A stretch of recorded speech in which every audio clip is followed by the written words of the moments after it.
Good morning. Well, it's afternoon now actually. Welcome back to this beautiful spot where the blowdown oak is, which you can see over there somewhere.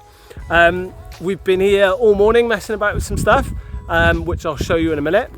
But Alex, who's hiding behind me there, is a local professional and has very kindly offered his time for free on this Sunday morning after watching these videos to come out. He's actually come out to assess and tell me where we are with that leaning. Where is it in the background?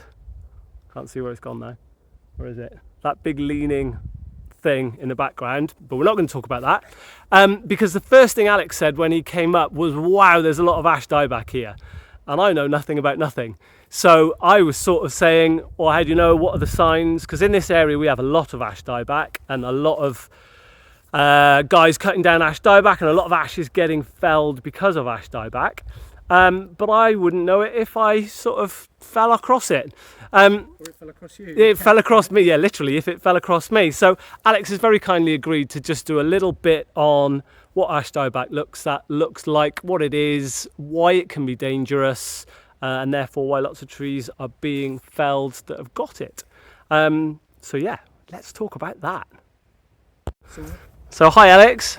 Yeah, let's just talk us through what we've got here, because I think from what you're saying we've got some really good illustrations of healthy tree, Ash Dieback tree, and the various stages. Yeah, absolutely. So this section might not be able to pick up very well on the camera, but in the front section there, just out there, you can see there's a tree with leaves on it.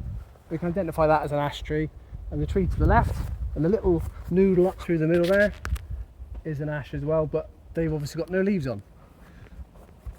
The one on the far right, if we can see the very tops of that That guy there? Yeah. Yeah. That little stick there. That's the one. Yeah. So at the very top of that, the dead wood is quite thick. So that suggests that the smaller dead wood has broken off. And the tree on the left has got a lot of very dense small dead wood up there, but is certainly dead, but is much smaller, so it's not as far along.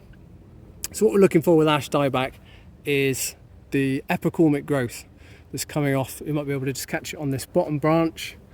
So what Alex is talking about is all of these little branches, these tiny little branches that come off. They're like harps. Which, as I understand, is like the tree's stress response.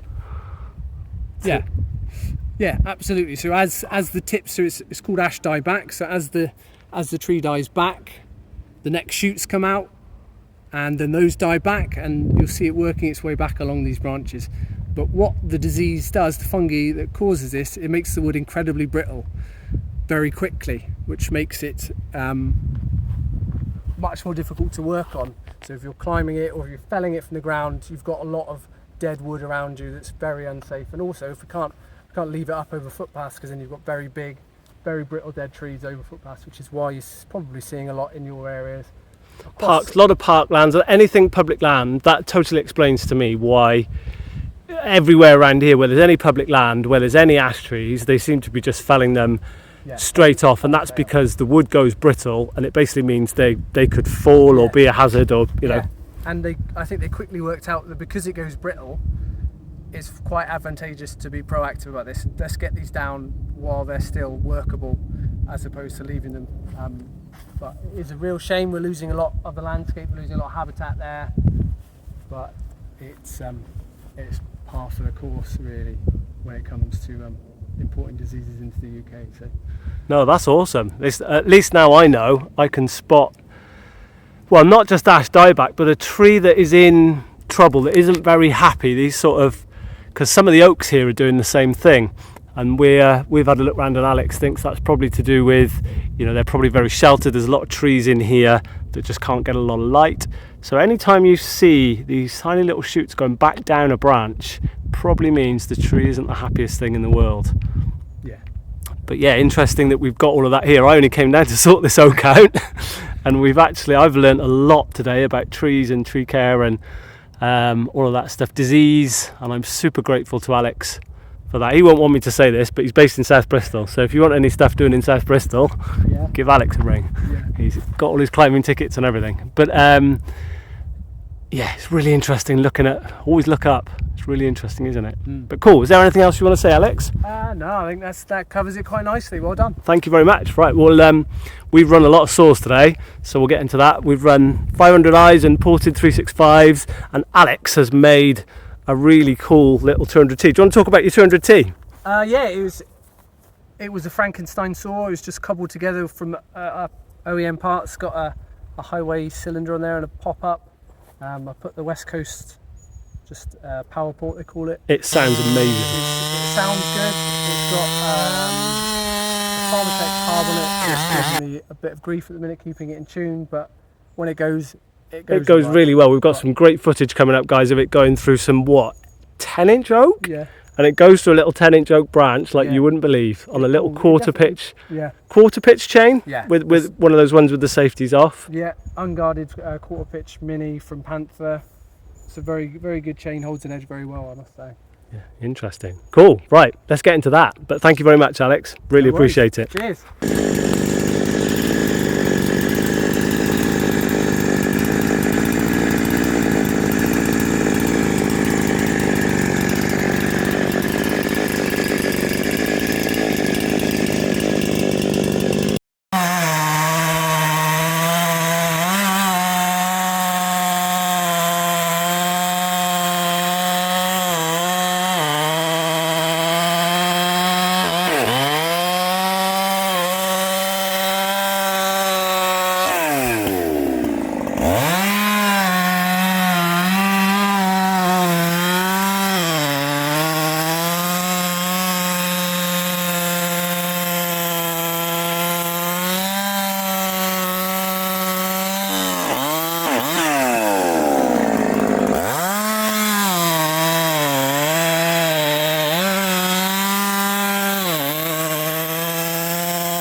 What do you think of that?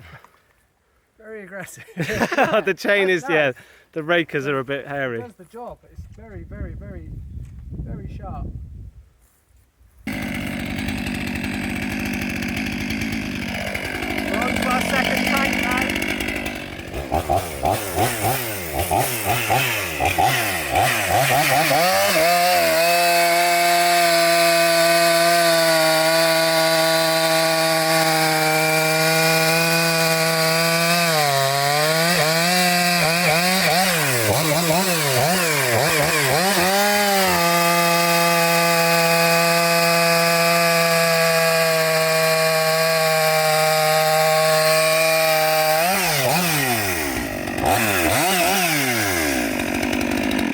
Holy shit. I don't like to swear on this channel, and I've just been running that ported 365, but oh my goodness, that goes through stuff. Wow. Let's do some more.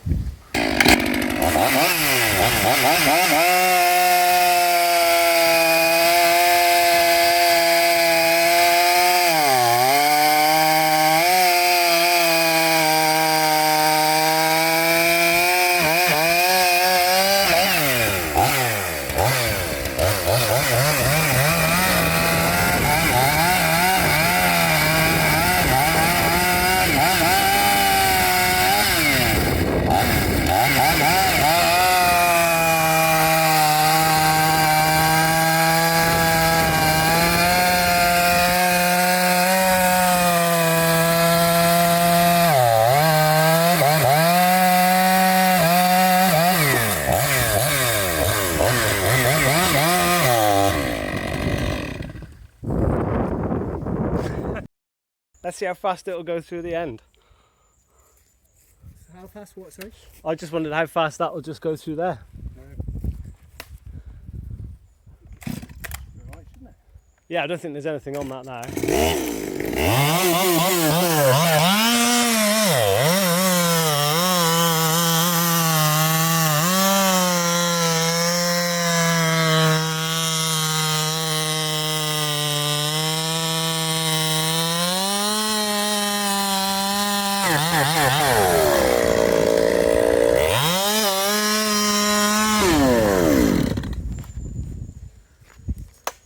world's angriest MS200.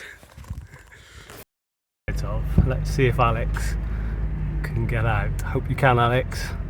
Go, Godspeed, up the muddy hill.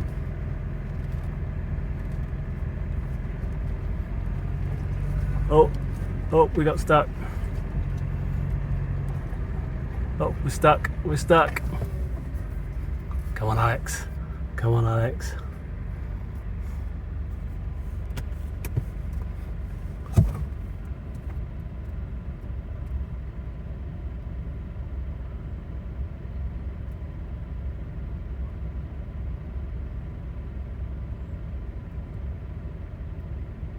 You can do it. You can do it. Go, go, go. Go.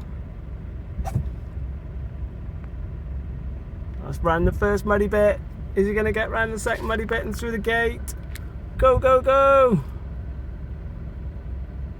He's made it. He's made it out. Yes, Alex. Well done.